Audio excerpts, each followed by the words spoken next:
ये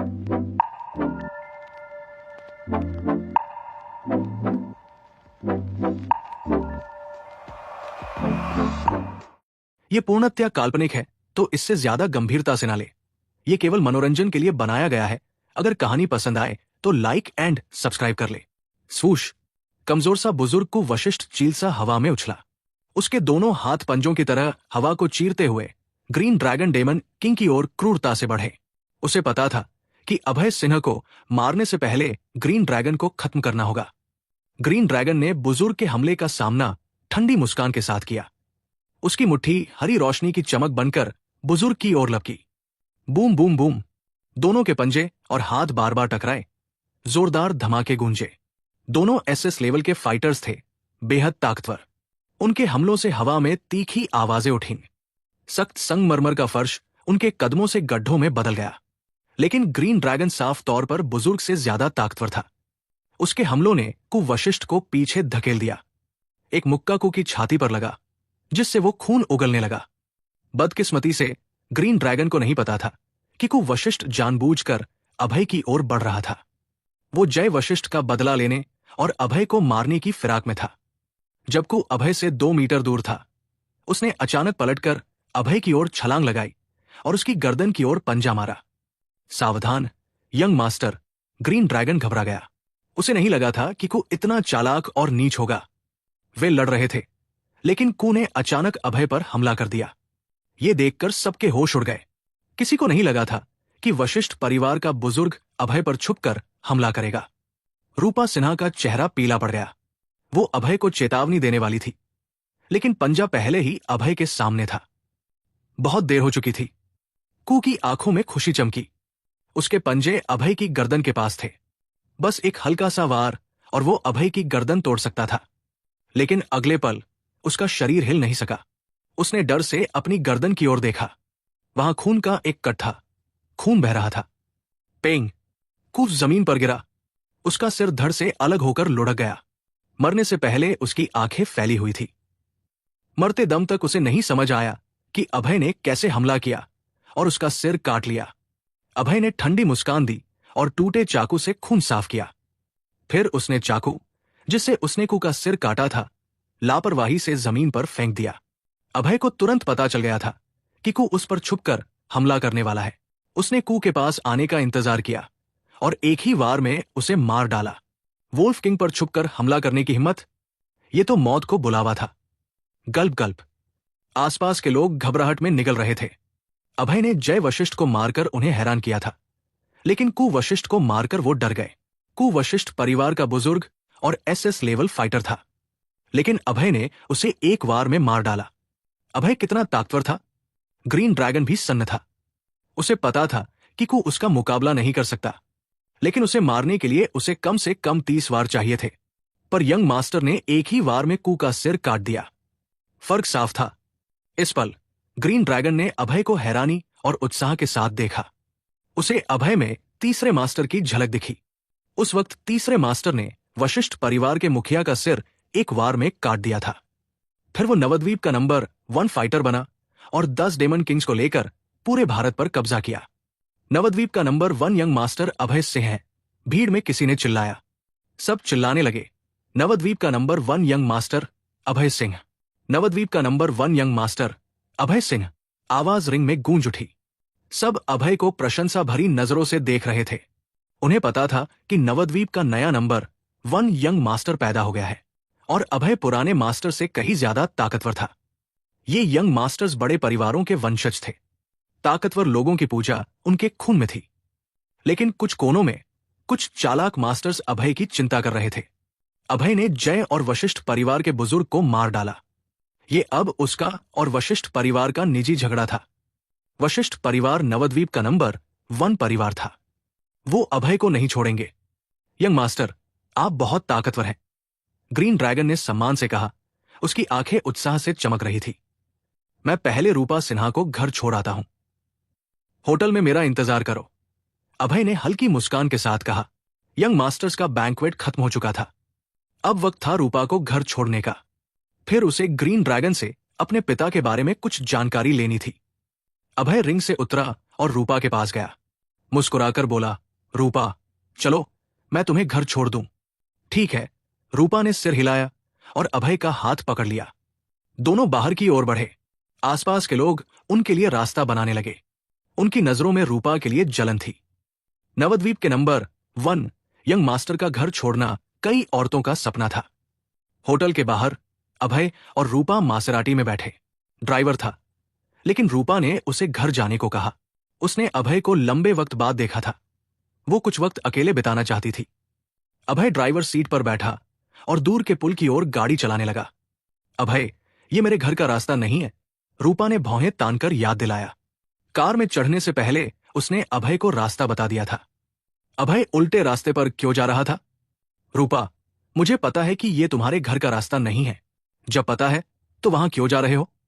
ज्यादा सवाल मत करो, जल्दी पता चल जाएगा, अभय ने हल्की मुस्कान के साथ कहा। उसकी आंखों में गर्माहट चमकी। 30 मिनट बाद वे एक बड़े पुल पर पहुंचे। पुल काफी छुपा हुआ था। नीचे नदी थी और आसपास कोई नहीं था। मुझे यहां क्यों लाए? रूपा उलझन में थी। यहां कोई नहीं था। रूपा, मुझे तुम्हारी बहुत याद आई, कार पार करने के बाद अभय ने गर्म नजरों से रूपा को देखते हुए कहा। अभय की गर्म नजरें देखकर रूपा का चेहरा लाल हो गया। उसे पता था कि अभय क्या चाहता है। वो जरूर उसके साथ अंतरंग होना चाहता था। रूपा, मैं आ गया, अभय सिंह ने शरारती मुस्कान के साथ कहा। उसकी आंखें चमक रही थी, जैसे भूखा भेड़िया रूपा सिन्हा को घूर रहा हो। रूपा यहां भेड़ थी। भूखे भेड़िए की नजरों का मतलब कोई भी औरत समझ सकती थी। अभय को कॉम्बैट डिसऑर्डर था। जब भी वो किसी को मारता, उसे औरत के साथ अंतरंग होने की जरूरत पड़ती। उसने अभी जय वशिष्ठ और कुवशिष्ठ को मारा था। उसके दिल में कातिलाना इरादा भड़क रहा था। उसे इस इरादे को निकालना था, वरना उसके शरीर को नुकसान हो सकता था। रूपा शर्माते हुए बोली, लेकिन हम कार में हैं। कोई बात नहीं, कार में और मजा आएगा, अभय ने मुस्कुराकर कहा। उसकी आंखें इच्छा से जल रही थी। जल्दी ही कार से अंतरंग आवाजें आने लगी। शायद लंबे वक्त बाद रूपा से मिलने की वजह से अभय बहुत आक्रामक था। उसने कई बार रूपा के साथ अंतरंगता की, जिससे वो कार की सीट पर कमजोर होकर लेट गई। 1 घंटे बाद अभय की लड़ाई खत्म हुई। थोड़ा आराम करने के बाद उसने रूपा को घर की ओर ड्राइव किया। वो रूपा के साथ और वक्त बिताना चाहता था, लेकिन उसकी मां का फोन आया और उसे घर बुलाया। अभय को उसे घर छोड़ना पड़ा। अभय, तुमने जय वशिष्ठ को मारा। वशिष्ठ परिवार के बदले से सावधान रहना, रूपा ने चिंता से कहा। जय वशिष्ठ परिवार का उत्तराधिकारी था। परिवार का मुखिया उसे बहुत प्यार करता था। जय की मौत से वो जरूर गुस्से में होगा। रूपा जानती थी कि अभय बहुत ताकतवर है, लेकिन वशिष्ठ परिवार एक विशाल परिवार था, जिसमें कई छुपी ताकतें थी। मिसाल के तौर पर ड्रैगन किंग का वशिष्ठ परिवार से गहरा रिश्ता था। अफवाह थी कि वो परिवार का हिस्सा है, लेकिन वो अभी भारत में नहीं था। अमेजन जंगल में मिशन पर था। जब ड्रैगन किंग अमेजन से लौटेगा, वो जरूर अभय से भिड़ेगा। ड्रैगन किंग बहुत ताकतवर था, नवद्वीप का नंबर 1 फाइटर। रूपा, अगर वशिष्ठ परिवार मुझसे पंगा लेने आया तो मैं उन्हें तबाह कर दूंगा, अभय ने घमंड से कहा। उसे रूपा की चिंता का अंदाजा था, लेकिन वशिष्ठ परिवार की उसे परवाह नहीं थी। अगर वो पंगा लेंगे तो वो उन्हें नेस्तनाबूद कर देगा। अभय का आत्मविश्वास देखकर रूपा सिर्फ कड़वी मुस्कान दे सकी। उसे पता था कि ये मर्द निडर है। यही उसका रवैया उसे आकर्षित करता था। अभय रूपा को घर छोड़ाया। प्रवेश द्वार पर उसने रूपा को कसकर गले लगाया देर तक। अभय, छोड़ो, मुझे अंदर जाना है, रूपा ने कई बार कहा। तब जाकर अभय ने अन्य मन से उसे छोड़ा। रूपा को सिन्हा परिवार के मेंशन में जाते देख अभय चिल्लाया, रूपा, मैं तुम्हें मिस करूंगा। अभय का प्यार भरा इजहार सुनकर रूपा की आंखों में आंसू छलक आए। उसने अपनी तड़प दबाई और बिना पीछे देखे मेंशन में चली गई। वो पीछे मुड़ने की हिम्मत नहीं कर सकी। उसे डर था कि मुड़ते ही वो रो पड़ेगी। वो नहीं चाहती थी कि अभय उसे रोते देखे। रूपा को घर छोड़ने के बाद अभय ने टैक्सी रोकी और कांकरर्स होटल लौट गया। इस वक्त green dragon daemon king hall में उसका इंतजार कर रहा था। अभय को देखते ही वो सम्मान से खड़ा हो गया। दूसरों के सामने वो ताकतवर डेमन किंग था, लेकिन अभय के सामने वो सिर्फ एक मातहत। ग्रीन ड्रैगन, मेरे माता पिता के बारे में कुछ पता है? अभय ने पूछा। भले वो ग्रीन ड्रैगन से अभी मिला था, उसे उस पर गहरा भरोसा था, शायद इसलिए कि वो उसके पिता का मातहत था। यंग मास्टर, मालकिन 16 साल पहले गायब हो गई थी। मालिक उन्हें ढूंढने गए और फिर कभी खबर नहीं आई। मैंने कई जगहों पर ढूंढा, लेकिन कुछ नहीं मिला। ग्रीन ड्रैगन ने शर्मिंदगी से धीमी आवाज में कहा। उसने अपने मालिक को ढूंढने में लंबा वक्त बिताया, लेकिन वे जैसे धरती से गायब हो गए। ग्रीन ड्रैगन की बात सुनकर अभय सिर्फ कड़वी मुस्कान दे सका। उसे लगा था कि ग्रीन ड्रैगन से माता पिता की कुछ खबर मिलेगी, लेकिन उसे भी कुछ नहीं पता था। हां, young master, windage daemon king आपके साथ नहीं था? वो अब कहां है? ग्रीन ड्रैगन ने पूछा। उस वक्त अभय को सिन्हा परिवार में तंग किया जाता था। गुस्से में विंडेज डेमन किंग उसे वोल्फ कॉन्टिनेंट ले गया था। बाकी 9 डेमन्स को पता था और उन्होंने इसकी मौन सहमति दी थी, क्योंकि विंडेज सबसे ताकतवर था। इन सालों में बाकी 9 डेमन्स अभय को ढूंढना चाहते थे, लेकिन विंडेज ने उन्हें वोल्फ कॉन्टिनेंट में अभय से मिलने की इजाजत नहीं दी। मेरे गुरु माता पिता को ढूंढने गए, वो भी गायब हो गए। अभय ने अपने गुरु का जिक्र करते हुए उदास स्वर में कहा। जब वो 8 साल का था, तब उसके माता पिता गायब हो गए थे। गुरु ने उसे पाला और परिवार की तरह रखा। गुरु के गायब होने से अभय स्वाभाविक रूप से उदास था। ग्रीन ड्रैगन, बाकी डेमन से संपर्क करने का कोई तरीका है? अभय ने भौहें उठाकर पूछा। ग्रीन ड्रैगन ने सिर हिलाया और बोला, यंग मास्टर, जब से आप वोल्फ कॉन्टिनेंट गए, डेमन्स बिखर गए। हम देश के अलग अलग हिस्सों में हैं। एक दूसरे से संपर्क का कोई जरिया नहीं। ग्रीन ड्रैगन की बात सुनकर अभय की आंखों में निराशा चमकी। उसे बाकी डेमन्स को ढूंढकर माता पिता की खबर पूछनी थी। हां, यंग मास्टर, अगर आप कांकरर बैज ढूंढ ले, तो बाकी 10 डेमन्स को बुला सकते हैं। ग्रीन ड्रैगन ने कांकरर बैज की याद आते ही कहा। कांकरर बैज? ये क्या था? अभय उलझन में पड़ गया। उसने पहली बार इसके बारे में सुना था। ग्रीन ड्रैगन ने समझाया, यंग मास्टर, कांकरर बैज एक खास बैज है जो तीसरे मास्टर का था। इसमें खास वाइब्स है। अगर आप इसे ढूंढ ले, तो बाकी 9 डेमन्स की वाइब्स और लोकेशन का पता लगा सकते हैं। ग्रीन ड्रैगन, अगर मुझे कांकरर बैज मिल गया, तो क्या मैं सारे डेमन्स को ढूंढ लूंगा? हां, कांकरर बैज में 10 डेमन किंग्स के खून की एक एक बूंद है। एक सवाल, क्या मैं अपने गुरु विंडेज डेमन किंग की वाइब्स भी महसूस कर सकूंगा? बिल्कुल, आप 10 डेमन्स की वाइब्स महसूस कर सकेंगे। अभय के चेहरे पर खुशी चमकी।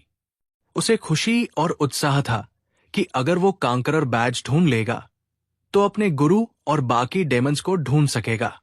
ग्रीन ड्रैगन, कांकरर बैज कैसे ढूंढूं? अभय सिंह ने उत्सुक स्वर में पूछा। वो कांकरर बैज ढूंढने को बेताब था, क्योंकि इसके जरिए वो अपने गुरु को ढूंढ सकता था। Young master, conqueror badge lion demon king के पास है। इसे ढूंढने के लिए आपको लायन डेमन किंग को ढूंढना होगा।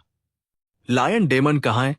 यंग मास्टर, वो आखिरी बार 3 साल पहले मियाओजियांग में दिखा था, फिर गायब हो गया।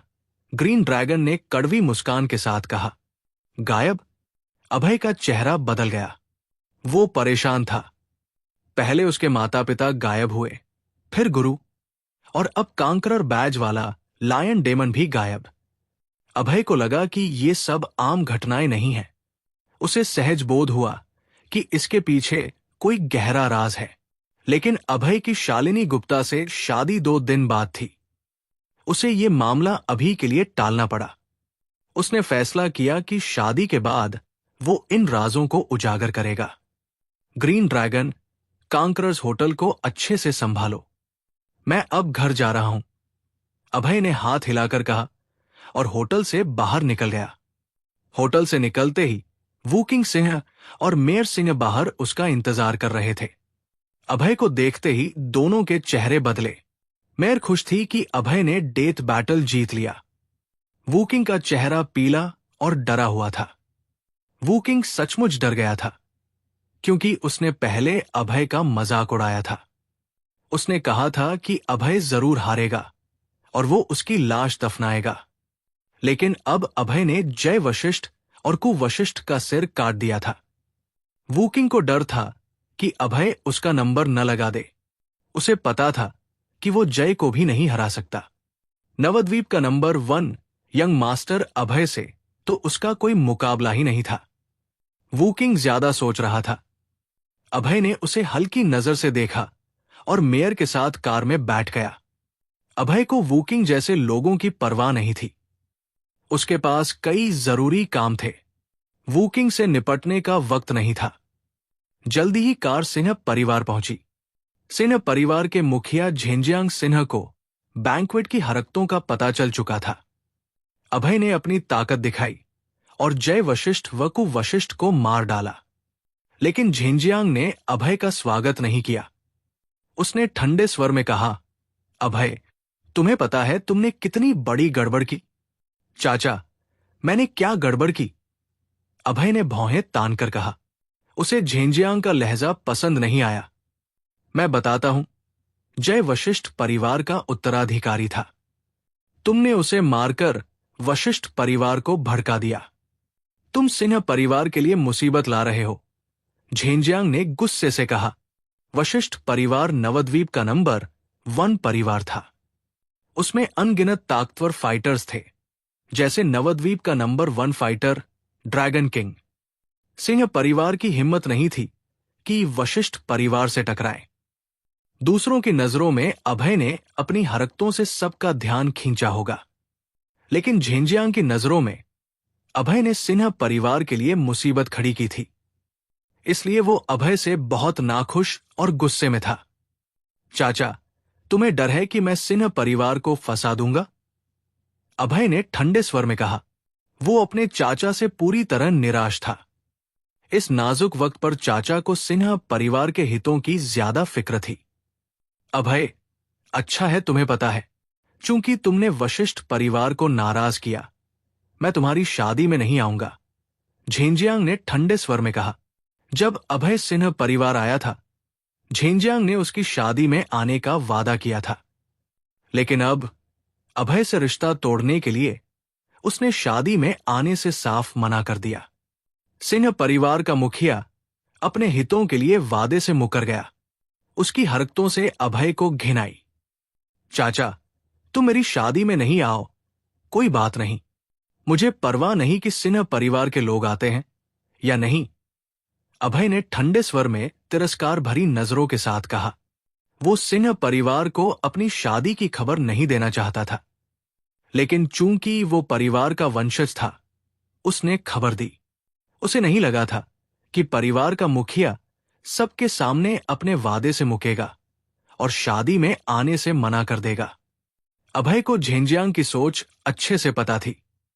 वो अभय से रिश्ता तोड़ना चाहता था ताकि वशिष्ठ परिवार को पता चले कि अभय सिन्हा परिवार का बेदखल सदस्य है। सिंह परिवार उसकी रक्षा नहीं करेगा। सिंह परिवार बेरहम था। उसने अभय को बेरमी से छोड़ दिया।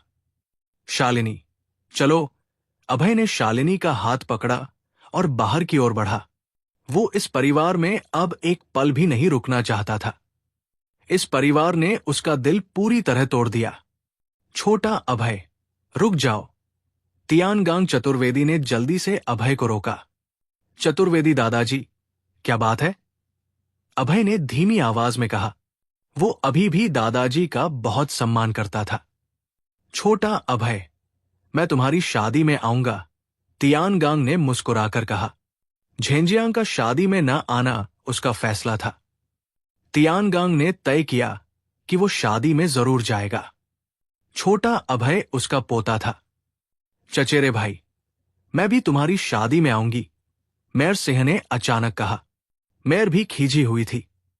परिवार के मुखिया और अभय के चाचा होने के नाते झेंजियांग ने अभय की शादी में आने का वादा किया था। लेकिन अब वशिष्ठ परिवार के बदले के डर से उसने मना कर दिया। मेयर अब और चुप नहीं रह सकती थी। तियानगांग और मेयर की बात सुनकर झेंजियांग का चेहरा काला पड़ गया। वो सिन्हा परिवार का मुखिया था। परिवार के सदस्यों को उसकी बात माननी चाहिए थी। लेकिन अब हाउसकीपर और उसकी भतीजी ने उसका हुक्म तोड़ा। उन्होंने खुलेआम कहा कि वो अभय की शादी में जाएंगे। ये उसका खुला अपमान था। झेंजियांग ने तियानगांग और मेयर को नाखुशी भरी नजरों से देखा। चतुर्वेदी दादाजी, मेयर, शुक्रिया, अभय ने मुस्कुराकर कहा। वो अपने चाचा से बहुत निराश था। लेकिन तियानगांग और मेयर के शादी में आने की बात से वो बहुत छुआ। उसे पता था कि सिन्हा परिवार में सिर्फ यही दो लोग उसकी परवाह करते हैं। छोटा अभय, अगर वशिष्ठ परिवार तुमसे पंगा लेगा तो चतुर्वेदी दादाजी तुम्हें बचाएंगे। मैं बूढ़ा हो गया हूं, लेकिन मेरी स्किल्स अभी तीखी है।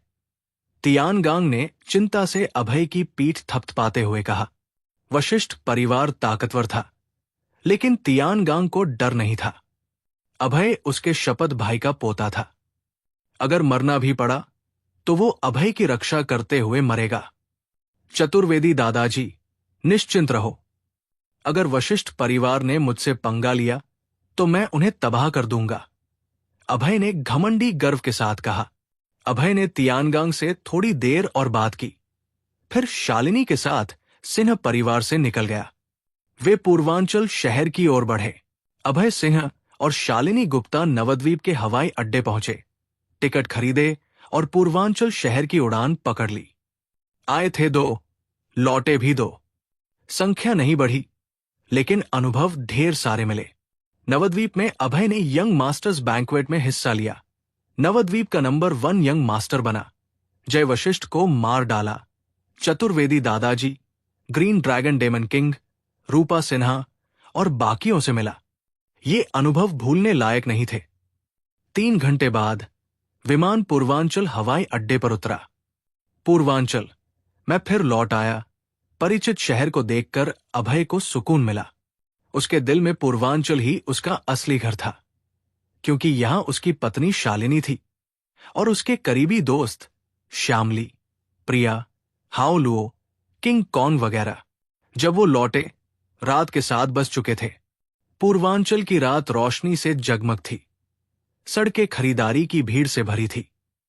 रात का पूर्वांचल दिन से ज्यादा चहल पहल वाला था। दिन भर मेहनत करने वाले लोग बाहर निकलकर रिलैक्स करते, कहीं हॉटपॉट खाते, टहलते या गप्पे मारकर दिन की थकान मिटाते। अभय और शालिनी मेंशन नंबर 13 लौटे। दोनों थोड़ा थके हुए थे। आखिर नवद्वीप में बिताया दिन जरा भी आरामदायक नहीं था। अभय किचन में गया और खाना बनाने लगा। उसने साधारण बीफ कीमा नूडल्स बनाए, क्योंकि पाठक और वो खुद अंडा नूडल्स से ऊब चुके थे। कुछ नया ट्राई करना अच्छा था। जल्दी ही 2 कटोरे स्वादिष्ट नूडल्स तैयार थे। हनी, इस बार नूडल्स कमाल है। शालिनी ने पहली बार अभय के बीफ कीमा नूडल्स खाए। वो मुस्कुराई और तारीफ की। जब तक तुम्हें पसंद है, मैं हर दिन बनाऊंगा, अभय ने मुस्कुराकर कहा। अपनी पत्नी के लिए खाना बनाना उसकी सबसे बड़ी ख्वाहिश थी। दोनों ने खाना खाया और टीवी देखने की बजाय गर्म पानी से नहाकर सोने चले गए। वे थोड़ा थके हुए थे। नवद्वीप, वशिष्ठ परिवार का मेंशन। इस वक्त एक भूमिगत ट्रेनिंग रूम में कांकियों वशिष्ठ काला चाकू लिए सामने की स्टील प्लेट को काट रहा था। सख्त स्टील का बोर्ड चाकू से 2 टुकड़ों में बंट गया। चाकू की चौड़ाई 3 उंगलियों जितनी थी, लंबाई करीब 1 मीटर। धार तेज, पीठ पर ड्रैगन का पैटर्न और हैंडल पर ग्रीन ड्रैगन लिखा था। ग्रीन ड्रैगन ब्लेड, भारत की 4 सबसे मशहूर तलवारों में से एक। इतनी तेज कि लोहा मिट्टी सा कट जाए। चाकू कांकियों के हाथों में नाच रहा था। इसकी धार पर 10 हवा के ब्लेड बन गए। याद रहे, जय वशिष्ठ सिर्फ 3 हवा के ब्लेड बना सका था और वो एस लेवल मास्टर था। तो कांकियों कितना ताकतवर होगा। बम बम बम। दरवाजे पर जोरदार खटखटाहट ने ट्रेनिंग रूम की खामोशी तोड़ी। कांकियों ने भौहें तानी। उसकी आंखों में ठंडी चमक उभरी। उसने पहले कहा था कि ट्रेनिंग के दौरान कोई डिस्टर्ब न करे, फिर भी कोई खटखटा रहा था। भले कांकियों नाखुश था। उसने दरवाजा खोला। बाहर एक खूबसूरत मध्यम आयु की औरत खड़ी थी। चेहरा आंसुओं से भीगा। ये कोई और नहीं, कांकियों की पत्नी थी। उसके पीछे एक काला, पतला बुजुर्ग था। उसका नाम टेंग वशिष्ठ, वशिष्ठ परिवार का सीनियर। हनी, तुम यहां क्यों आई? कांकियों ने पूछा। कोई और होता तो उसका चाकू कब का उसकी गर्दन पर होता, लेकिन उसकी पत्नी थी। जाहिर है वो ऐसा नहीं कर सकता था। कांकियों, जय मर गया। उसकी मौत बहुत क्रूर थी। उसका सिर काट दिया गया। तुम्हें उसका बदला लेना होगा। उसने आंसुओं भरे चेहरे के साथ जोर से कहा। क्या? जय मर गया? कांकियों का चेहरा बदल गया। उसकी आंखें गुस्से से लाल हो गई। जय उसका बेटा था, वशिष्ठ परिवार का भविष्य का उत्तराधिकारी। किसकी हिम्मत थी उसे मारने की? कांकियों को साफ याद था, दिन में वो जय के साथ था।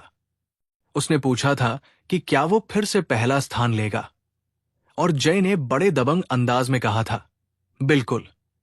अब वो मर कैसे गया? कांकियों ने दिल का गुस्सा और दर्द दबाया और ठंडे स्वर में पूछा। हनी, बताओ क्या हुआ? वो बैंक्वेट में गया था और अभय सिंह ने उसका सिर काट दिया। अभय सिंह कौन है? वो कांकरर तीसरे मास्टर सिंह का बेटा है। उसी ने जय को मारा। तुम्हें हमारे बेटे की मौत का बदला लेना होगा। उसकी बातों में नफरत भरी थी। कांकरर तीसरे मास्टर का बेटा? कांकियों का चेहरा गुस्से से तमतमा गया। ये तो हद हो गई। 16 साल पहले कांकरर ने मेरे बड़े भाई को मारा और 16 साल बाद उसके बेटे ने मेरे बेटे को। अभय सिंह, मैं तुझे टुकड़े टुकड़े कर दूंगा। टेंग वशिष्ठ, क्या तुम्हारा छोटा भाई को वशिष्ठ जय की रक्षा के लिए जिम्मेदार नहीं था? फिर मेरे बेटे के साथ ऐसा कैसे हुआ? कांकियों ने गुस्से में काले, पतले बुजुर्ग की ओर मुड़कर पूछा। उसे पता था कि को वशिष्ठ हमेशा जय की गुप्त रक्षा करता था और वो एसएस लेवल मास्टर था। मालिक, मेरे भाई को भी अभय ने मार डाला। खबरों के मुताबिक अभय कम से कम एसएस लेवल है, शायद उससे भी ज्यादा, टेंग ने जवाब दिया। अभय का जिक्र करते हुए उसकी आवाज में भी नफरत थी, क्योंकि उसका छोटा भाई भी मारा गया था। SS level? कांकियों का चेहरा बदल गया। उसे नहीं लगा था कि इतनी कम उम्र में अभय इतना ऊंचा लेवल हासिल कर लेगा। बिल्कुल अपने पिता कांकरर की तरह वो भी बहुत ताकतवर था। इस आदमी को जिंदा नहीं छोड़ सकते, इसे मारना होगा। कांकियों ने मन ही मन फैसला लिया। टेंग, तुमने अभय की जांच की? कांकियों ने पूछा।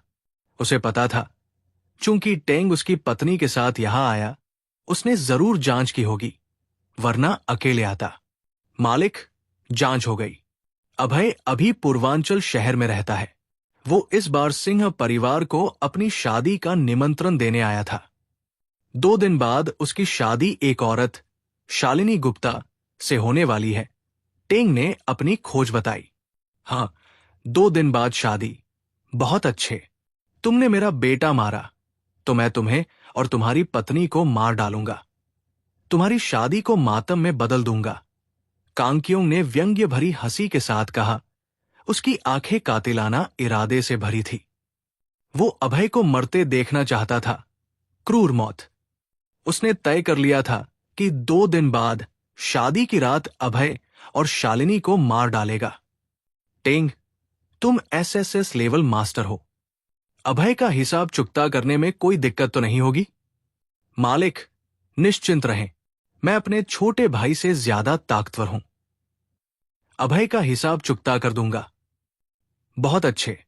अभी हुजियांग प्रांत जाओ और स्काई रूलिंग टाइगर से संपर्क करो। 2 दिन बाद शादी में अभय सिंह और शालिनी गुप्ता को मार डालो। कांकियों ने ठंडी मुस्कान और तीखे कातिलाना इरादे के साथ कहा। टेंग ने झुककर सलाम किया, फिर मुड़ा और चला गया। अगले दिन अभय सिंह और शालिनी गुप्ता सुबह जल्दी उठे।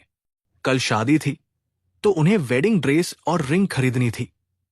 ये चीजें शादी से कई दिन पहले खरीद लेनी चाहिए थी, लेकिन ये दिन इतने व्यस्त थे कि आज जरूर लेना था। शादी के लिए ये जरूरी थे। सुबह 7 बजे नाश्ता करके दोनों घर से निकले। मौसम आज कमाल का था। अभय ने शादी के लिए अगले कुछ दिनों का मौसम चेक किया था। धूप खिली रहने वाली थी। उसे संतुष्टि हुई, क्योंकि अच्छे मौसम में शादी करना ज्यादा सुविधाजनक होता है। अभय फॉर्च्यून फेट वेडिंग बुटीक की ओर गाड़ी चला रहा था। शालिनी बगल में बैठी थी। फॉर्च्यून फेट हुजियांग प्रांत की एक वेडिंग ड्रेस चेन थी। हुजियांग की सबसे बड़ी ब्रांड और पूर्वांचल शहर का सबसे बड़ा वेडिंग बुटीक। जाहिर है वहां की सारी ड्रेसेस हाई एंड थी। कीमत कुछ हजार से शुरू होकर 10,000, लाख, यहां तक कि कुछ मिलियन रुपए तक।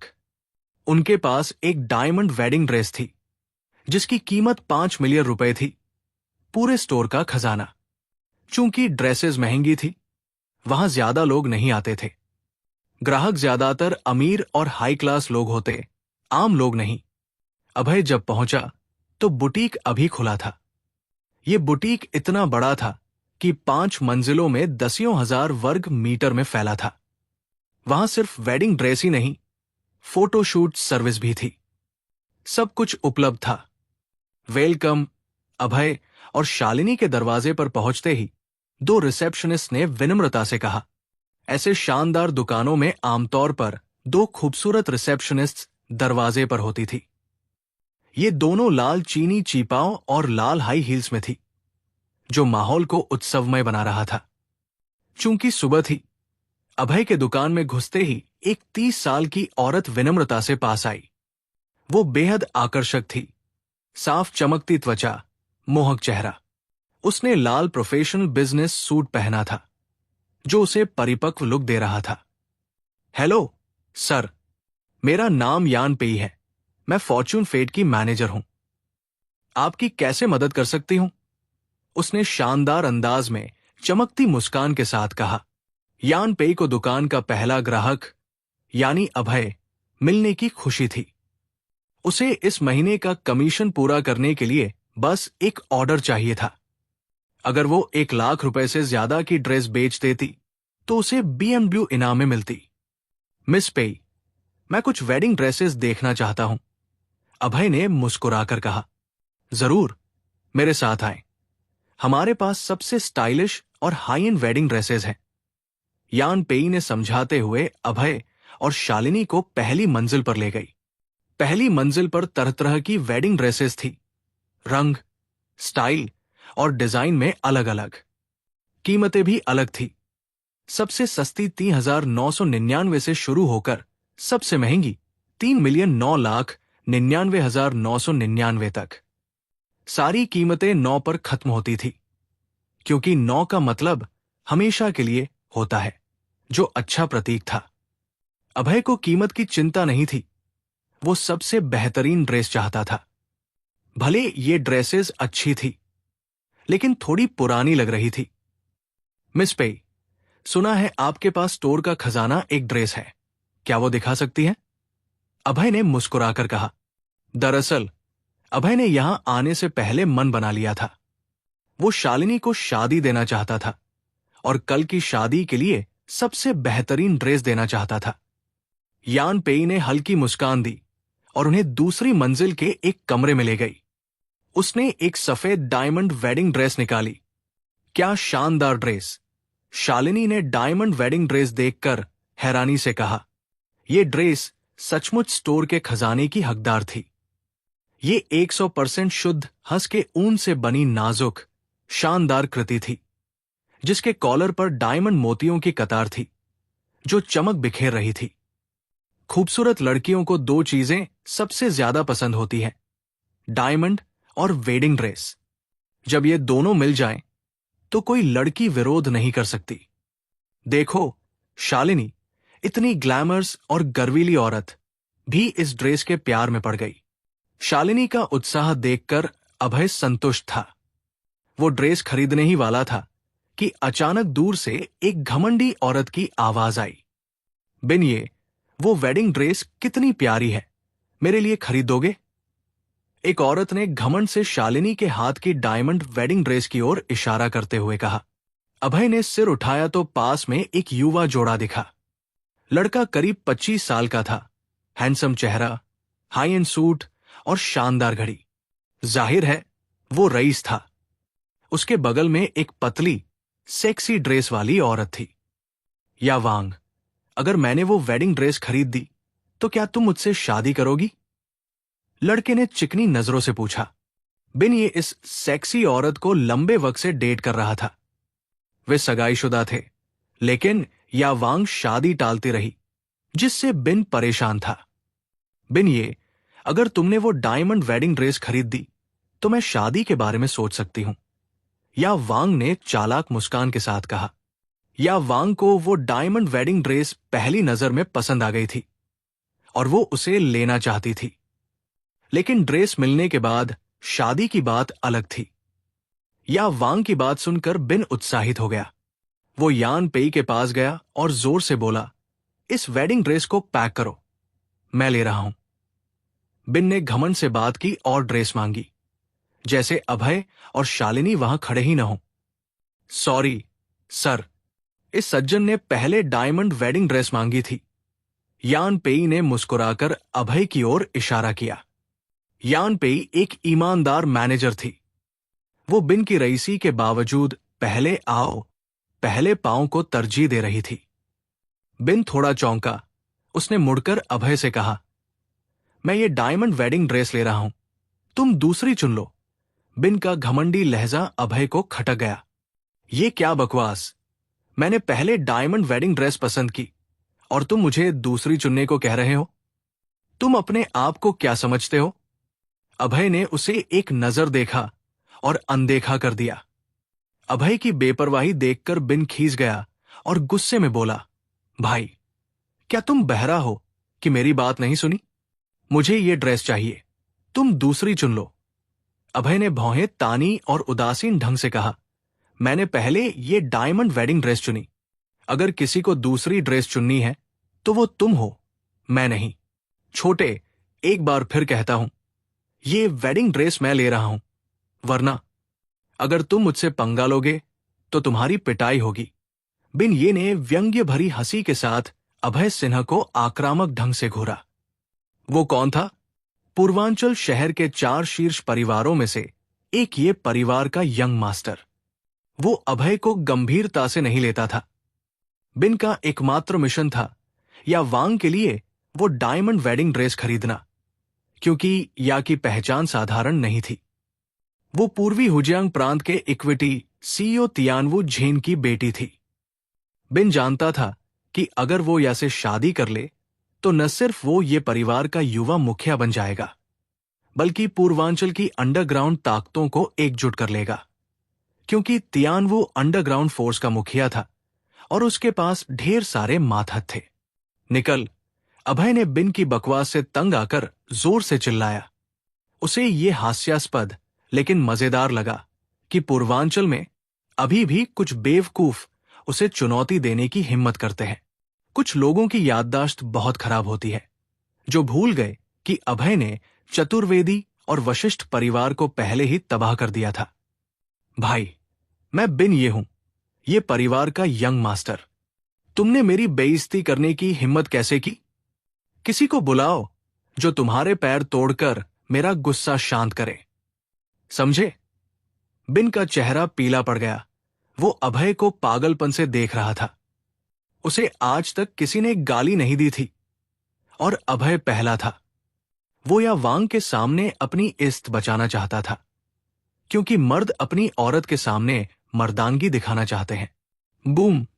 बिन की धमकियां सुनते हुए अभय ने उसके पेट में लात मारी, जिससे वो जमीन से उछल कर गिरा। उसे चक्कर आ रहे थे। कमीने, एक शब्द और बोला तो मार डालूंगा। अभय ने क्रूर नजरों से चेतावनी दी। उसकी कातिलाना नजरों ने बिन को बेबस पिल्ले सा डरा दिया। कितना बेकार कचरा, या वांग ने तिरस्कार भरी नजर डालकर मुड़कर चली गई। दरअसल बिन को नहीं पता था कि यान ने आज उसे इस्तेमाल किया था। वो अभय का पीछा करते हुए इस वेडिंग ड्रेस शॉप में आई थी और बिन को अभय से भिड़ाकर उसकी ताकत आजमाना चाहती थी। लेकिन अब वो निराश थी, क्योंकि उसका औजार इतना बेकार निकला। यानी टेस्टिंग बंद करके चले जाना तय किया, क्योंकि उसे अभय से कोई जानकारी नहीं मिली। या कि चले जाने से बिन का चेहरा नीला पड़ गया। उसे पता था कि अभय की लात खाने और इज्जत गंवाने के बाद या उसे तुच्छ समझ रही होगी। बिन के मन में अभय के लिए गहरी नफरत भड़क उठी। उसने अभय को घूरते हुए दुकान से बाहर निकलकर कुछ गुंडों को फोन किया कि अभय की पिटाई करें।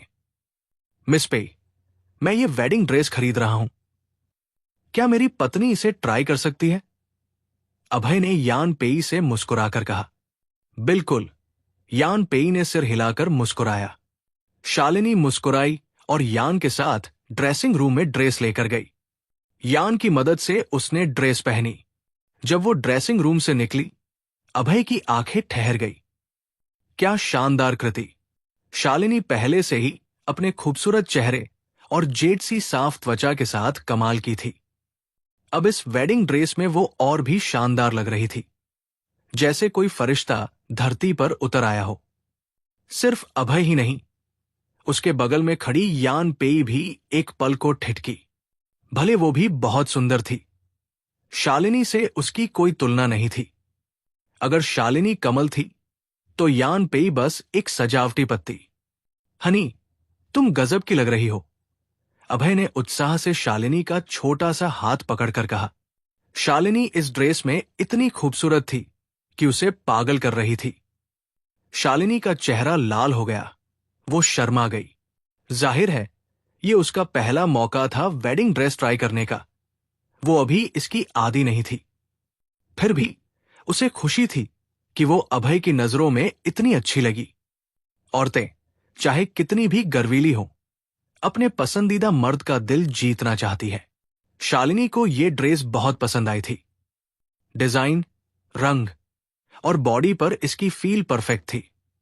उसने कुछ मिनट ड्रेस ट्राई की और ड्रेसिंग रूम में वापस बदलकर इसे घर ले जाने को तैयार थी। मिस पेई, इसे पैक कर दीजिए, अभय ने हल्की मुस्कान के साथ यान पेई से कहा। भले ड्रेस की कीमत 5 मिलियन रुपए थी, अगर शालिनी को पसंद है तो ये इसके लायक थी। सच कहें, अगर ये 50 मिलियन की भी होती तो अभय शालिनी को खुश करने के लिए बिना हिचक खरीद लेता।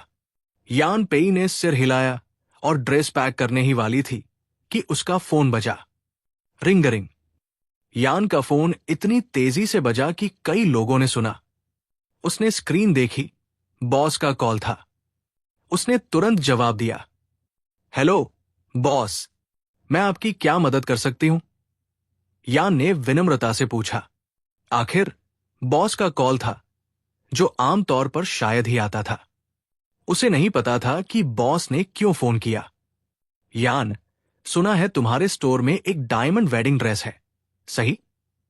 फोन से 30 साल की औरत की आवाज आई, जिसमें परिपक्वता और अनुभव की हल्की झलक थी। हां बॉस, एक बची है। शानदार। मेरी एक दोस्त की शादी है, वो डायमंड वेडिंग ड्रेस चाहती है। क्या तुम वो ड्रेस हुजियांग प्रांत भेज सकती हो? लेकिन बॉस, अभी अभी किसी ने ये ड्रेस ऑर्डर की है। ठीक है, ऐसा करो, मेरी ओर से उससे माफी मांग लो कि हम ये ड्रेस नहीं बेच रहे, और स्टोर में जो भी वेडिंग ड्रेस वो खरीदेगा उस पर 50% डिस्काउंट दे दो, फोन से औरत ने कहा। कंपनी की बॉस होने के नाते उसे पता था कि ग्राहक से ड्रेस ऐसे छीनना अनुचित होगा, इसलिए उसने 50% डिस्काउंट की पेशकश की। ठीक है बॉस, यान ने सिर हिलाया और फोन काट दिया। मुझे बहुत खेद है सर, हमारी बॉस इस डायमंड वेडिंग ड्रेस को अपनी दोस्त के लिए गिफ्ट करना चाहती है। क्या आप कोई और ड्रेस चुन सकते हैं? स्टोर में बाकी हर चीज पर आपको 50% डिस्काउंट मिलेगा, यान ने माफी मांगते हुए कहा। उसे अभय और शालिनी के लिए बुरा लग रहा था। उसे पता था कि यह फैसला उनके लिए गलत है, लेकिन बॉस को डायमंड वेडिंग ड्रेस चाहिए थी और उसे उनकी बात माननी थी। आखिर दुकान की हर चीज, यहां तक कि पूरी दुकान बॉस की थी। अभय ने भौहें तानी।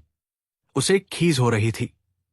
वो वेडिंग ड्रेस के लिए आया, बड़ी मुश्किल से एक पसंद की, और अब बताया जा रहा है कि वो बॉस के लिए रिजर्व है। मजाक है क्या? अभय ने ठंडे स्वर में पूछा। तुम्हारी बॉस कौन है? सर, हमारी बॉस यानजी पेई है। वो फीनिक्स कॉरपोरेशन की मालकिन है। यान पेई ने हल्की मुस्कान के साथ जवाब दिया। क्या यानजी पेई वो मालकिन है? अभय सिंह की आंखें हैरानी से फैल गई। उसे नहीं लगा था कि ये वेडिंग बुटीक भी यानजी पेई की प्रॉपर्टी है। वो वाकई हुजियांग प्रांत की सबसे अमीर औरत थी, जिसके नाम पर ढेर सारी प्रॉपर्टीज थी। लेकिन अगर यहां की प्रेसिडेंट यानजी पेई थी तो बात आसान थी। अभय को यानजी से अपनी नजदीकी के चलते डायमंड वेडिंग ड्रेस जरूर मिल जाती। मिस पेई, मैं यानजी पेई का अच्छा दोस्त हूं। क्या आप मुझे ये डायमंड वेडिंग ड्रेस दे सकती हैं? अभय ने मुस्कुराकर कहा। यान पेई ने उसकी बात को गंभीरता से नहीं लिया और सिर हिलाया। ये मुमकिन नहीं। आप हमारी प्रेसिडेंट के दोस्त कैसे हो सकते हैं? वो हुजियांग प्रांत की सबसे अमीर औरत है। यान पेई के यकीन न करने पर अभय निरुत्तर था। कमीना, क्या कोई एक शख्स है जो मेरी बात पर यकीन करेगा? उसने फोन निकाला, यानजी का नंबर ढूंढा और कॉल किया। यानजी ने पहले पूर्वांचल शहर में उसे अपना नंबर दिया था और अभय ने उसे सेव कर लिया था। आज आखिरकार ये काम आया। रिंग।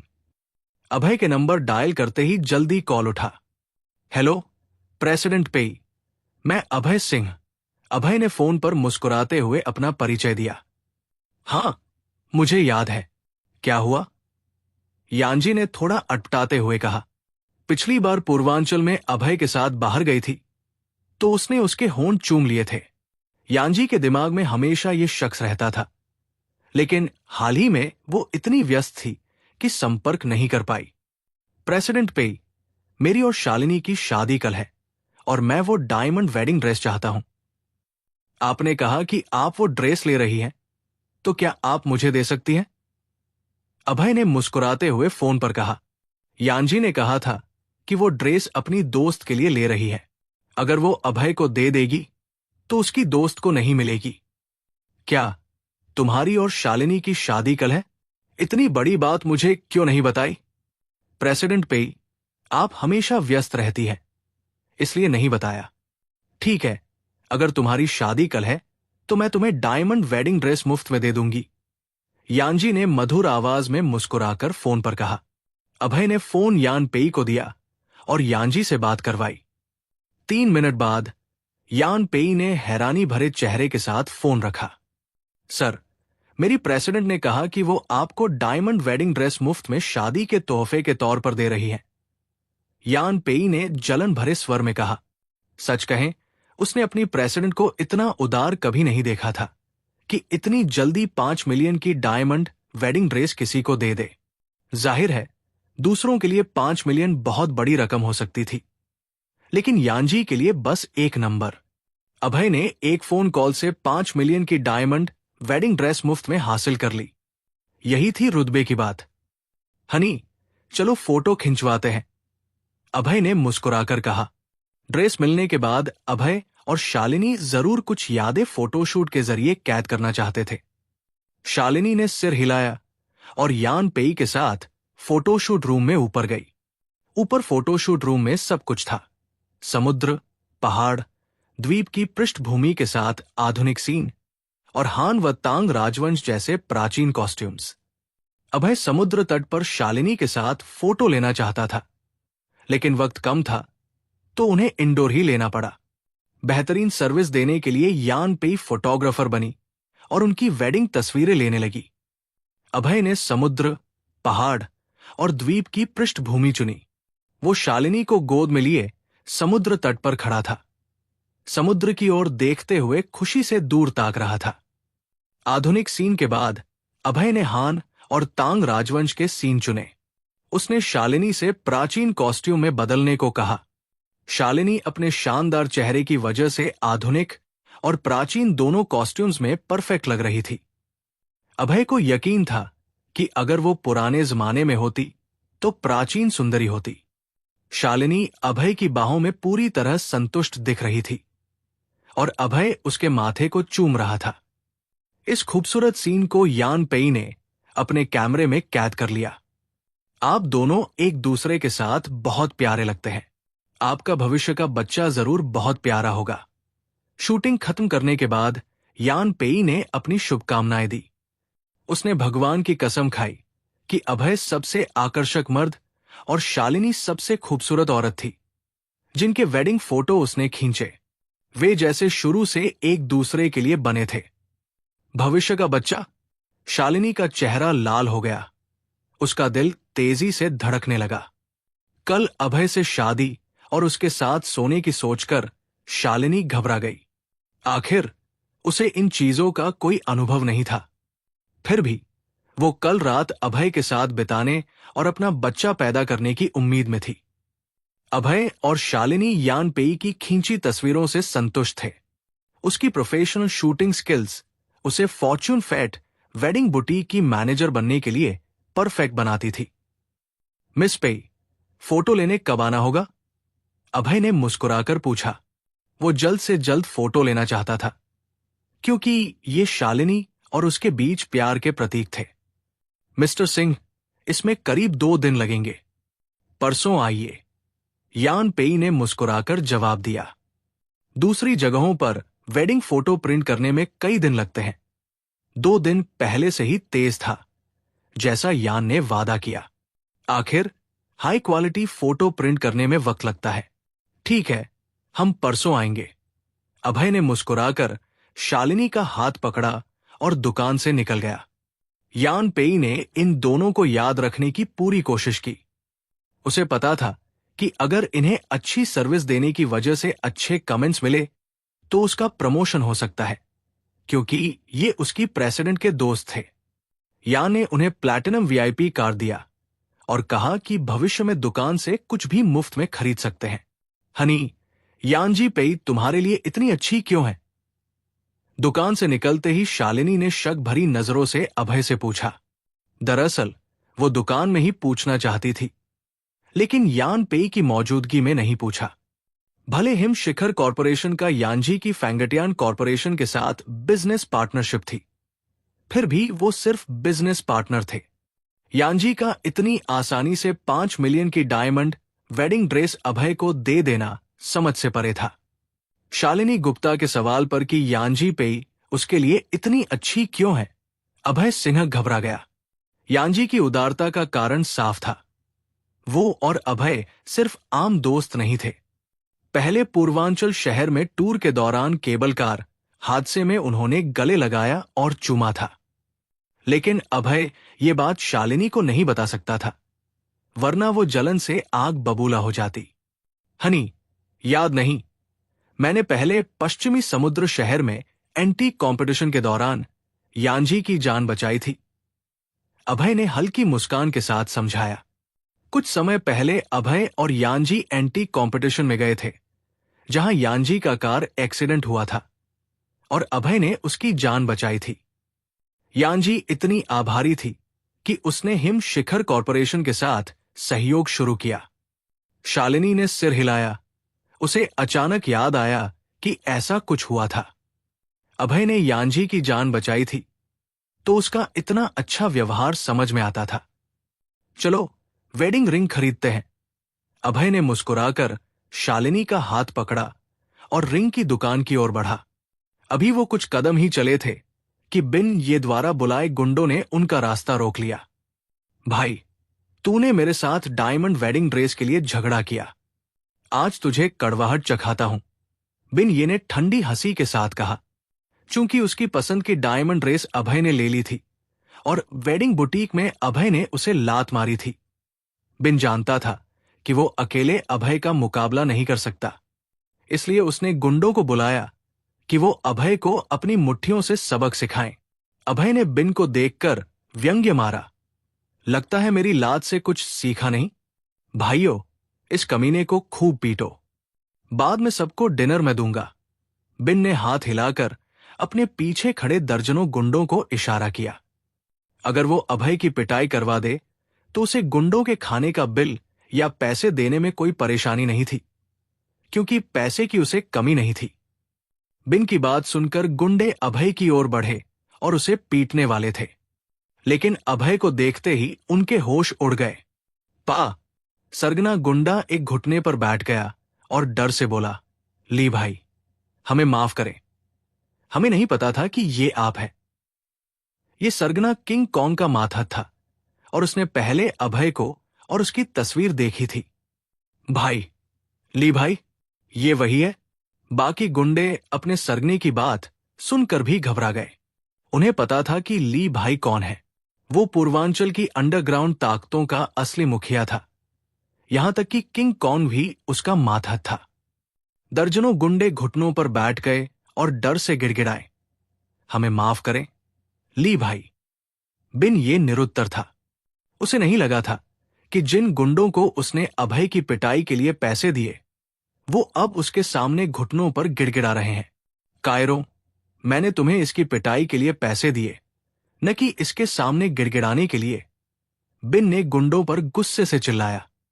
चटाक, सरगना खड़ा हुआ और बिन के चेहरे पर जोरदार थप्पड़ मारा। कमीने, तूने हमें ली भाई को पीटने के लिए बुलाया? तुझे जीने से तंग आ गया है? कमीने, तूने मेरा चेहरा मारा। बिन ने अपना चेहरा पकड़ा। उसे यकीन नहीं हो रहा था। जिन गुंडों को उसने हायर किया, उन्होंने पलटकर पूर्वांचल के ये परिवार के यंग मास्टर को पीट दिया। चेहरा मारा? मैं तो तुझे पूरा पीटूंगा, सरगना चिल्लाया और बिन पर मुट्ठी तान दी। बिन ने विरोध करने की कोशिश की, लेकिन सरगना को बहुत लड़ाई का अनुभव था। उसने एक मुक्के में बिन को गिरा दिया और बाकी गुंडे उस पर टूट पड़े, बिना रुके पीटने लगे। हाय राम, दर्द हो रहा है, बिन जोर से चीखा। उसका चेहरा सूज गया, शरीर पर चोटें आई, 2 पसलियां भी टूट गई। बेचारा, ली भाई, बिन ये को ऐसे पीटने से आप संतुष्ट हैं? सरगना अभय के पास गया और चापलूसी करने की कोशिश की। उसने बिन को जोर से पीटा ताकि अभय खुश हो और उन्हें माफ कर दे। आखिर गुंडों की नजरों में ली भाई वो शख्स था जो तय करने पर किसी को मारने में हिचकता नहीं था। वो भगवान भी था, शैतान भी। हां, ठीक है, उसे मारो मत। अभय ने व्यंग्य मारा और शालिनी का हाथ पकड़कर चला गया। ली भाई, आपका दिन अच्छा हो। सरगना तुरंत घुटनों पर बैठ गया और जोर से बोला। उसे पता था कि अभय से पंगा न लेकर उसने अपनी जान बचा ली। सचमुच, अगर अभय को वो तंग लगता तो उसकी मौत पक्की थी। उसे और गुस्सा आया जब उसने याद किया कि बिन ने उसे अभय को सजा देने के लिए बुलाया था। भाइयों, बिन ये को तब तक पीटो जब तक वो जिंदा है। सरगना ने हाथ हिलाकर अपने माथतों को हुक्म दिया। पा पा पा पा। दर्जनों मुक्के और लाते बिन पर पड़ी। बेचारा जमीन पर चीखता रहा, लेकिन कुछ कर न सका। उसे पता था कि उसका शरीर अब बर्बाद हो चुका है, लेकिन अभय को बिन की चीखों पर जरा भी दया नहीं आई, क्योंकि इसने पहले उससे पंगा लिया था। अभय दूसरों के जोन में नहीं घुसता, बशर्ते वो अपनी हद में रहें, वरना वो उन्हें दर्द और सजा का मतलब दिखाता है। हनी, चलो वेडिंग रिंग खरीदते हैं। अभय ने मुस्कुराकर शालिनी को वेडिंग रिंग शॉप की ओर ले गया। ये शॉप लकी लकी नाम की राष्ट्रीय चेन थी। वहां सोने, चांदी, प्लैटिनम, डायमंड के रिंग्स और ढेर सारी वैरायटी थी। दरअसल शालिनी की कंपनी भी ज्वेलरी का बिजनेस करती थी, लेकिन अभय शालिनी के लिए सबसे बेहतरीन डायमंड रिंग चाहता था, इसलिए वो लकी लकी आया। वेडिंग रिंग बुटीक की सारी ज्वेलरी असली थी। उनका दावा था कि अगर कोई नकली निकली तो 10 असली देंगे। ये दुकान किंग राजवंश से 100 साल से चल रही थी और इसकी अच्छी साख थी। दुकान हजारों वर्ग मीटर में फैली थी, सैकड़ों काउंटर्स और सेक्शंस के साथ। हर सेक्शन में कई खूबसूरत युवा सेल्स लेडीज थी। ऐसी हाई एंड रिंग शॉप्स में खूबसूरत युवा लड़कियों को सेल्स के लिए रखा जाता है ताकि ज्यादा ग्राहक आकर्षित हों। हेलो सर, क्या आप सोने की रिंग्स देखना चाहेंगे? हेलो सर, हमारी चांदी की रिंग्स देखिए। हेलो सर, प्लैटिनम रिंग्स कैसी रहेंगी? सब खूबसूरत है। अभय और शालिनी को अंदर आते देख युवा सेल्स लेडीज ने अपने अपने सेक्शंस की बिक्री शुरू कर दी। वे पूरी कोशिश कर रही थी क्योंकि हर बिकी रिंग से उन्हें मोटा कमीशन मिलता था। हर रिंग की कीमत लाखों में थी। अभय सिंह ने भौहें तानी और किसी भी सेल्स लेडी पर ध्यान नहीं दिया। वो सोने या चांदी की रिंग्स नहीं, डायमंड रिंग चाहता था। जाहिर है, डायमंड रिंग बाकी रिंग से ज्यादा खूबसूरत होती है। डायमंड प्यार और लंबी उम्र का प्रतीक है। डायमंड का छोटा सा टुकड़ा हमेशा टिकता है, जैसे प्यार जिंदगी भर। डायमंड प्यार का प्रतीक है। अभय की अनदेखी से सारी सेल्स लेडीज निराश हो गई। अभय डायमंड रिंग डिपार्टमेंट पहुंचा। वहां दो सेल्स लेडीज थी, करीब 20 साल की। एक लंबे बालों वाली, दूसरी छोटे बालों वाली। दोनों खूबसूरत थी क्योंकि सेल्स के लिए लुक जरूरी था। हेलो सर, मैं आपकी कैसे मदद कर सकती हूं? लंबे बालों वाली लड़की ने लाल लिपस्टिक लगाते हुए कहा। अभय छोटे बालों वाली लड़की की ओर जा रहा था, लेकिन लंबे बालों वाली ने पहले बुला लिया। डायमंड डिपार्टमेंट में सिर्फ ये दो थी, फिर भी उनके बीच कंपटीशन था। दोनों ज्यादा बिक्री करके कमीशन चाहती थी, लेकिन चूंकि छोटे बालों वाली को नौकरी शुरू किए सिर्फ 1 महीना हुआ था, अनुभवी लंबे बालों वाली हमेशा उससे ज्यादा ग्राहक छीन लेती थी। फिर मेरे ग्राहक छीन रही है, छोटे बालों वाली ने लंबे बालों वाली को गुस्से से घूरा, लेकिन कुछ कहा नहीं, भले उसे गुस्सा था। लंबे बालों वाली को मैनेजर हमेशा फेवर करता था क्योंकि वो अनुभवी थी और अच्छे सेल्स टारगेट्स पूरे करती थी। अभय ने डायमंड रिंग्स पर नजर डाली, लेकिन उसे कोई पसंद नहीं आई। उसने पूछा, इनके अलावा कोई और है? बिल्कुल, हमारे पास स्टोर का खजाना है, ट्राइकलर डायमंड रिंग, लंबे बालों वाली ने कहा। डायमंड्स अलग अलग लेवल और रंगों में होते हैं। ट्रांसपेरेंट यानी सफेद सबसे आम है। गुलाबी, बेज, काले, ग्रे वगैरह भी होते हैं। कई रंगों वाली को ट्राइकलर डायमंड रिंग कहते हैं, जैसे ट्राइकलर, पेंटाकलर, सेप्टुपल्कलर। पूर्वांचल जैसे शहर में ट्राइकलर डायमंड रिंग का होना प्रभावशाली था। देख सकता हूं कैसी है? अभय ने मुस्कुराकर पूछा। वो शालिनी के लिए शादी की सबसे बेहतरीन रिंग चाहता था। सर, हम अपनी कलर्ड डायमंड रिंग्स सिर्फ वीआईपी क्लाइंट्स को बेचते हैं। क्या आप अपना वीआईपी प्लैटिनम कार्ड दिखा सकते हैं? लंबे बालों वाली ने कहा। स्टोर की आम रिंग्स सबके लिए थी, लेकिन ट्राइकलर डायमंड रिंग जैसे खजाने सिर्फ वीआईपी क्लाइंट्स देख और खरीद सकते थे। मेरे पास वीआईपी प्लैटिनम कार्ड नहीं है। तो सर, बिना कार्ड आप कलर डायमंड रिंग नहीं खरीद सकते। कृपया दूसरी रिंग्स देखें।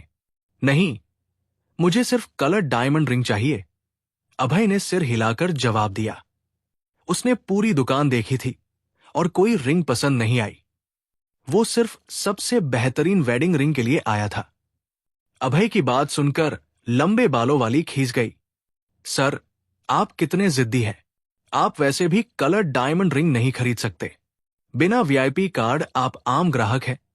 कृपया आम रिंग्स वाले सेक्शन में जाएं। लंबे बालों वाली ने पहले अभय को विनम्रता से ट्रीट किया क्योंकि उसे लगा वो कोई रईस है। अब जब पता चला कि उसके पास वीआईपी कार्ड तक नहीं है, उसका रवैया पूरी तरह बदल गया। स्टोर में सेल्स पर्सन के तौर पर वो अमीर और गैरमीर ग्राहकों के साथ 2 अलग अलग रवैये रखती थी। मैं जिद्दी हूं, अभय ने भौहें तान ली और लड़की के व्यवहार से खींच गया। कौन सा सेल्स पर्सन ग्राहक को आमने सामने बेइज्जत करता है? और इसने मुझे जिद्दी कहा? लंबे बालों वाली को अनदेखा करके अभय छोटे बालों वाली की ओर गया और उससे रिंग खरीदने का इरादा किया। हेलो स्वीट हार्ट, क्या तुम मुझे ट्राइकलर डायमंड रिंग दिखा सकती हो? अभय ने मुस्कुराकर कहा। छोटे बालों वाली का चेहरा लाल हो गया। वो थोड़ा घबरा गई। नौकरी शुरू करने के बाद पहली बार किसी ने उसे स्वीट हार्ट कहा था। जरूर सर, एक सेकंड। वो लाल चेहरा लिए कलर डायमंड रिंग लाने वाली थी, लेकिन जैसे ही वो मुड़ी, लंबे बालों वाली ने उसे रोक लिया। लिली, मैंने नहीं कहा कि कलर डायमंड रिंग्स सिर्फ वीआईपी क्लाइंट्स देख और खरीद सकते हैं। आम ग्राहक नहीं। तुम्हें इसे दिखाने की इजाजत नहीं, लंबे बालों वाली ने कहा। छोटे बालों वाली खींच गई और बहस करने लगी। लेकिन ये हमारा ग्राहक है, कोई ग्राहक लेबलिंग का हकदार नहीं। मैं जो रिंग ग्राहक मांगेगा वो दिखाऊंगी। तू बेवकूफ है क्या? ये साफ तौर पर गरीब लगता है। इसे दिखाने के बाद भी वो कलर डायमंड रिंग नहीं खरीद पाएगा। तू हमेशा मेरे ग्राहक छीनती है। ये मेरा मामला है। फिक्र करने के लिए शुक्रिया। हाँ, ठीक है, फिर अपनी मर्जी कर और मैनेजर से अपनी फायरिंग का इंतजार कर। लंबे बालों वाली ने तिरस्कार से छोटे बालों वाली को देखा। उसने तय कर लिया था कि वो मैनेजर को बताएगी कि लिली ने गरीब ग्राहक को कलर डायमंड रिंग दिखाई। जल्दी ही छोटे बालों वाली एक लकड़ी का डिब्बा लाई। डिब्बे में एक शानदार ट्राइकलर डायमंड रिंग थी, जो सफेद, पीली और हरी चमक बिखेर रही थी। हनी, इसे ट्राई करोगी? अभय ने रिंग निकालकर शालिनी से कहा। शालिनी मुस्कुराई और रिंग अपनी उंगली में डाली। ये परफेक्ट फिट थी। डिजाइन और चमक ने रिंग को और खास बना दिया। स्वीट हार्ट, इस ट्राइकलर डायमंड रिंग की कीमत कितनी है? अभय ने छोटे बालों वाली से मुस्कुराकर पूछा। छोटे बालों वाली मुस्कुराई और बोली, ये रिंग थोड़ी महंगी है, 5 मिलियन रुपए, सर। अभय ने सिर हिलाया। उसे पता था कि इसकी असलियत के लिए ये कीमत वाजिब है। देखो, तुम इसे अफोर्ड कर भी सकते हो। तुम्हारे पास तो वीआईपी प्लैटिनम कार्ड भी नहीं है। लंबे बालों वाली ने तिरस्कार से अभय पर तंज कसा। छोटे बालों वाली और अभय की अच्छी बातचीत देखकर उसे गुस्सा आया और उसने अभय को तंग करने का फैसला किया। अभय ने खींचकर ठंडे स्वर में कहा, मैं इसे अफोर्ड कर सकता हूं या नहीं, ये तुम्हारा मसला नहीं। क्या? कितना बदतमीज इंसान! लंबे बालों वाली गुस्से से लाल हो गई। इस वक्त एक 40 साल की औरत अंदर आई। उसने काला चश्मा और प्रोफेशनल बिजनेस ड्रेस पहनी थी, जो उसे अनुभवी दिखा रही थी। उसे देखते ही लंबे बालों वाली खुश हो गई और दौड़कर उसके पास गई। मैनेजर, लिली ने एक गैर ग्राहक को कलर डायमंड रिंग दिखाई। भले मैंने उसे रोका। अब क्या करें? लंबे बालों वाली ने छोटे बालों वाली की चुगली मैनेजर से की। लंबे बालों वाली की बात सुनकर मध्यम आयु की औरत का चेहरा खीज से भर गया। वो दुकान की मैनेजर थी। उसने सारे कर्मचारियों को बताया था कि कलर डायमंड रिंग्स सिर्फ वीआईपी क्लाइंट्स के लिए है। लिली ने नियम क्यों तोड़ा? अनुभवी मैनेजर को पता था कि नई लड़की लिली कुछ नहीं जानती। इस महीने उसकी सैलरी काटनी होगी। लिली, किसने तुमसे कलर्ड रिंग मांगी? मैनेजर ने भौहें तानकर नाखुशी से पूछा। मैनेजर, इस सज्जन ने देखना चाहा। लिली ने घबराते हुए तुरंत जवाब दिया। वो देख सकती थी कि मैनेजर नाखुश है। उसे बुरा लग रहा था, क्योंकि ये सब लंबे बालों वाली की वजह से हुआ, लेकिन वो कुछ कर नहीं सकती थी। उसे पता था कि मैनेजर हमेशा लंबे बालों वाली को फेवर करती है, क्योंकि वो अनुभवी थी और सेल्स टारगेट्स पूरे करती थी। लिली, एक बात पूछूं, क्या इस सज्जन के पास वीआईपी प्लैटिनम कार है? मैनेजर, नहीं है तो तुमने नियम तोड़ा और उसे कलर्ड रिंग दिखाई, है ना? इस महीने तुम्हारी सैलरी कटेगी। रिंग वापस लाओ। मध्यम आयु की औरत ने भावीन ढंग से भौहें तानकर कहा। देखा, मेरे साथ बहस करके तुम्हारी सैलरी कट गई। हाँ। लंबे बालों वाली ने छोटे बालों वाली को तिरस्कार भरी नजरों से ताना मारा। क्या मेरी सैलरी कटेगी? लिली तुरंत घबरा गई। उसने अभी नौकरी शुरू की थी। अगर सैलरी कटी तो अगले महीने का किराया भी नहीं दे पाएगी। मैनेजर, प्लीज मेरी सैलरी मत काटिए। लिली ने पीले चेहरे के साथ गिड़गिड़ाया। नहीं, मुझे काटनी पड़ेगी, क्योंकि तुमने उसे कलर्ड रिंग दिखाई। मैनेजर सख्त थी और लिली को सफाई का मौका नहीं दिया। उसे मैनेजर के तौर पर अपनी सत्ता बनाए रखनी थी और नियम तोड़ने की सजा देनी थी। अभय को छोटे बालों वाली के लिए बुरा लगा, क्योंकि उसकी वजह से वो मुसीबत में पड़ गई। उसने फैसला किया कि चूंकि उसने ये सब शुरू किया, वो लिली की समस्या सुलझाएगा। मैंने उससे कलर्ड रिंग मांगी। तुम उसकी सैलरी क्यों काट रही हो? अभय ने हल्की हंसी के साथ औरत से पूछा। औरत हकलाने लगी। उसे नहीं लगा था कि कोई ग्राहक लिली के लिए बोलेगा। ये हमारी रिंग बुटीक का मामला है। अगर आपने लिली से कलर्ड रिंग न मांगी होती तो वो मुसीबत में न पड़ती, उसने आक्रामक ढंग से कहा। मैं यहां ग्राहक हूं। मैं कलर्ड रिंग क्यों नहीं देख सकता? क्योंकि आप वीआईपी प्लैटिनम मेंबर नहीं हैं। आपको इसे देखने की इजाजत नहीं। तो मैं पूछता हूं, तुम्हारी रिंग शॉप किस कंपनी की है? हां, बताने में क्या हर्ज। हम लियू कॉरपोरेशन के अधीन हैं, समझे? नवद्वीप की सिन्हा कॉरपोरेशन, औरत ने घमंड से कहा, जैसे वो अभय से कहीं ऊपर हो। सिन्हा कॉरपोरेशन? ये तो रूपा सिन्हा की कंपनी है। अभय हंसा। उसे मजा आया कि इतनी देर बाद उसे पता चला कि रिंग शॉप सिन्हा कॉरपोरेशन की है। उसने मध्यम आयु की औरत को तिरस्कार से देखा। चटाक। अभय ने एक वीआईपी प्लैटिनम कार्ड निकाला और टेबल पर पटका। देखो ये क्या है? क्या? 5 स्टार प्लैटिनम वीआईपी कार्ड? औरत कार्ड को देखकर सन्न रह गई। सिन्हा कॉरपोरेशन की कर्मचारी के तौर पर उसने ये कार्ड देखा था। पिछली बार जब रूपा दुकान आई थी तो उसने इसे दिखाया था। तब से उसने कार्ड की शक्ल दिमाग में बिठा ली थी, क्योंकि वो जानती थी कि ये सिर्फ रूपा के पास है। लेकिन अब ये एक नौजवान के पास थी। ये 5 स्टार प्लैटिनम कार्ड तुम्हारे पास कैसे? मध्यम आयु की औरत हकलाने लगी। उसका चेहरा घबराहट से पीला पड़ गया। रूपा ने मुझे दी थी।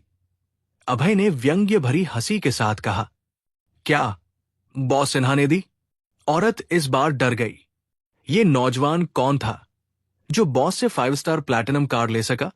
उसका माथा पसीने से भीग गया, चेहरा और पीला पड़ गया। उसे पता था कि उसने किसी असाधारण शख्स से पंगा ले लिया। अगर इस नौजवान ने उसकी शिकायत की तो उसकी नौकरी चली जाएगी। मुझे बहुत खेद है, सर। इस प्लैटिनम कार्ड के साथ ये कलर्ड रिंग आपको मुफ्त में मिलेगी। औरत ने बार बार अभय से माफी मांगी। पल भर में उसका घमंड डर में बदल गया। अपनी माफी अपने पास रखो, लेकिन चूंकि छोटे बालों वाली ने शानदार सर्विस दी, तुम्हें उसकी सैलरी बढ़ानी चाहिए, काटनी नहीं। और लंबे बालों वाली की सैलरी काटो, क्योंकि उसने छोटे बालों वाली की चुगली की। अभय ने मुस्कुराकर कहा। औरत ने चेहरा घुमाया और बोली, मुझे अपनी गलती का खेद है, लिली। इस महीने तुम्हारी सैलरी दोगुनी होगी। और तुम, लंबे बालों वाली, तुम्हारी इस महीने की पूरी सैलरी कटेगी, क्योंकि तुमने दूसरों की चुगली की। मैनेजर की बात सुनकर लिली खुशी से उछल पड़ी। उसे नहीं लगा था कि अभय की एक बात से उसकी सैलरी कटने से दोगुनी हो जाएगी। दूसरी तरफ लंबे बालों वाली को अभय को तुच्छ समझने और लिली की चुगली करने का पछतावा हुआ। उसने कमीशन के लिए इतनी मेहनत की थी, लेकिन अब इस महीने की सैलरी गंवा दी। लिली ने कलर्ड रिंग पैक की और अभय और शालिनी रिंग लेकर दुकान से निकल गए। मध्यम आयु की औरत ने सम्मान के साथ उन्हें बाहर तक छोड़ा। वेडिंग ड्रेस और रिंग खरीदने के बाद रात हो चुकी थी। अभय शालिनी के साथ मेंशन नंबर 13 लौटा। आज रात का डिनर उसे बनाना था। उसने पैन फ्राइड कीमा नूडल्स बनाने का फैसला किया, क्योंकि शालिनी को पिछली बार बहुत पसंद आए थे। पलक झपकते ही 2 कटोरे भाप और तीखे स्वाद वाले नूडल्स तैयार थे। अभय और शालिनी ने एक एक बड़ा कटोरा चट कर दिया। डिनर के बाद दोनों सोफे पर टीवी देख रहे थे। अभय ने शालिनी को अपनी बाहों में लिया हुआ था। शालिनी का शरीर इतना नरम था कि उसमें कुंवारी खुशबू घुली थी। शालिनी की कुंवारी खुशबू से अभय उत्तेजित हो गया। वो खुद को रोक नहीं पाया और उसका हाथ शालिनी के शरीर पर चलने लगा। शालिनी अचानक सख्त हो गई। उसका चेहरा लाल पड़ गया। हनी, आज नहीं। क्या तुम कल शादी के बाद तक इंतजार नहीं कर सकते? उसने धीमी आवाज में कहा। शालिनी बहुत शर्मा गई। उसका चेहरा रेड वाइन के ग्लास सा लाल हो गया। अभय हंसा और बोला, फिक्र मत करो, मैं आज रात कुछ नहीं करूंगा, कल रात तक इंतजार करूंगा। अभय अपनी पत्नी का बहुत सम्मान करता था, खासकर जब उसने सुना कि वो शादी की रात करना चाहती है। चाहे जो हो, अभय एक दिन और इंतजार कर सकता था। हनी, तुम्हारा शरीर इतना सख्त क्यों है? अभय ने शालिनी के शरीर को तनावग्रस्त महसूस करके नरमी से पूछा। शालिनी ने तनाव भरे शरीर के साथ कहा, मुझे शादी का फोबिया है।